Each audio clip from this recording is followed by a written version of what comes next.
And I'm speaking to. My name is Brian Krolicki. I'm the Lieutenant Governor for Nevada. And Mr. Krolicki, what do you do for what is it you do? Lieutenant Governor is one of the constitutional offices. The statutory requirements for Lieutenant Governor is I chair the Commission on Tourism, I chair the Commission on Economic Development, I serve as Vice Chair for the State Department of Transportation, the Board of Transportation, and what I'm doing today is I'm also the President of the Senate when the legislature is in session. And there are a wide variety of other things that we do, but those are the big pieces of it. And obviously, if the governor's out of state or unable to fulfill an obligation as governor, the lieutenant governor steps in temporarily. And well, given that you're here today watching over the Senate and presiding as the President of the Senate, why are we meeting this special session today? What has evoked all of us to be here in the middle of summer? You know, it's always a challenge in Nevada to do the budgeting when so many variables go into that, and the duration between a legislative session, you know, is 2 years. And so we have a very serious economic situation, and the governor has convened this body to really address some serious issues that require legislative action to do. Things like actually tapping the rainy day fund, changing how some monies can move, reallocating certain resources. So, you know, Nevada's challenge right now is predicted to be about $275 million or so between now and the end of the fiscal year, June 30 of 2009. But this is like a super tanker. You know, it takes a long time to steer it. So the sooner you start making changes and budget practices, you know, the easier it is to get there. So that's why it was called, because the problem was significant on top of the $913 million that's already been cut. And I understand you had a proposal with regards to using the tobacco funds the state of Nevada was allocated to help fix that in this biennium. Could you briefly explain that? You know, 46 states entered into something called the Master Settlement Agreement with the major tobacco manufacturers in this country. And essentially, it is to buy off for all the health care costs that cigarettes have done. But the settlement essentially means it's in perpetuity in theory, but there are always challenges to this document. And if you actually looked at the Master Settlement Agreement, it's more than a phone book thick in terms of what affects it and what drives it and the formulas. But Nevada, in about the 20-year horizon, is due to receive about $1.2 billion over about 20 years. And that is our share of this master settlement agreement with the 46 states that the tobacco industries did. I have been a proponent since 1999, but in a very serious way in 2001 and 2003 when I was state treasurer, to essentially get out of the tobacco business. Let's take that money that's due to us over time, but sell it today to the marketplace and just take the cash up front. The equivalent would be if you won the lottery. Instead of taking the payments of your win over 25 years, you can take the lump sum up front. And so that's what I proposed to do. I was going to use those monies to essentially endow the Millennium Scholarship. I was looking to do the Trust Fund for Public Health, so they would benefit from it because they can only use interest earnings from those monies, the 10% slice they get. And we use monies from the settlement agreement to fund smoking cessation programs. So I thought it was just very hypocritical for us to want people to smoke. So we kept getting money in ample supply to fund things like Millennium Scholarship and smoking cessation programs. So that's where I've been for years. But currently, recently, I've been suggesting that if this fiscal situation gets worse, and again, today we're looking at about a $274 million challenge, but the next biennium, with the Economic Forum forecasting monies coming in probably the same, if not less, than the last fiscal year, but our liabilities and the roll-up costs, as they call them, getting bigger, we could have a $1.2 billion, $1.5 billion problem for the next biennium. And all of the easy things to balance a budget really have been used. The rainy day fund, unappropriated balances, the capital construction one-shots, all of those things. So we're grappling today, we're fighting over $275 million. But if we're grappling over 100, or 1.5 billion, it's difficult. And so to me, using the tobacco is warranted. 20-year asset perhaps in 2 years, just to get that lifeboat between here and there, because we don't want to hurt people. And we would leave perhaps $224 million of federal matching money in just Medicaid and other federal health programs if the department and the welfare folks, Medicaid folks, have to cut their budgets by 14%. So that's why I've suggested it as a possibility. The caveat has always been, if the legislature are going to use 20-year money for a 2-year fix, they really need to look at how Nevada does its business. Senator Raggio has been talking about that for many years.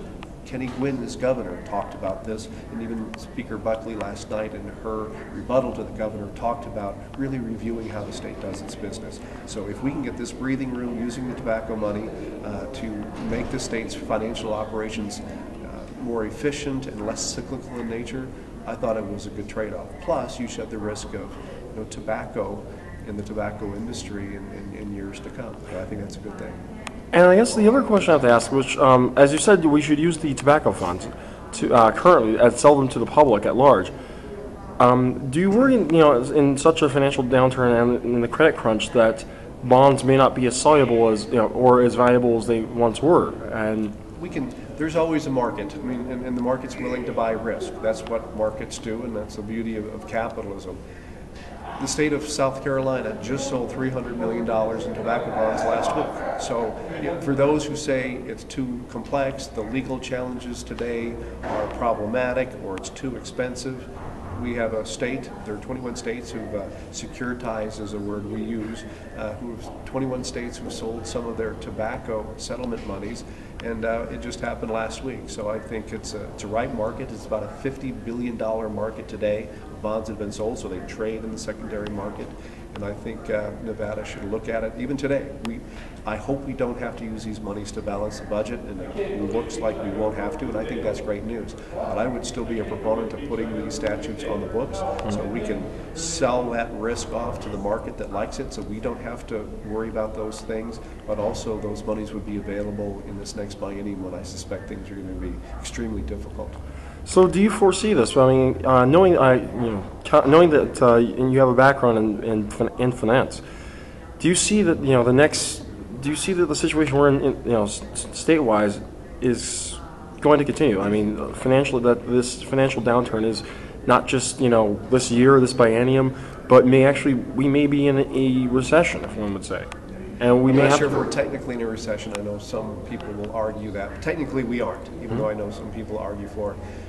Everything's cyclical. Nevada's economy, and I've watched Governor Miller and I watched Kenny Gwynn have to make similar cuts when the economic cycle in Nevada was slowing down. When times are great in Nevada, they're great. And when they're not, they're miserable. But it really is that much of a cycle.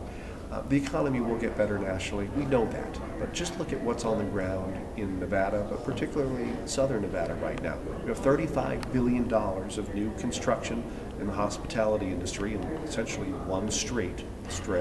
We're going to be creating about 100,000 jobs with that, and we will be opening about 30,000 new hotel rooms. So just that activity coming online in the next year or two, we will see another surge. And again, I suspect the national economy will be better.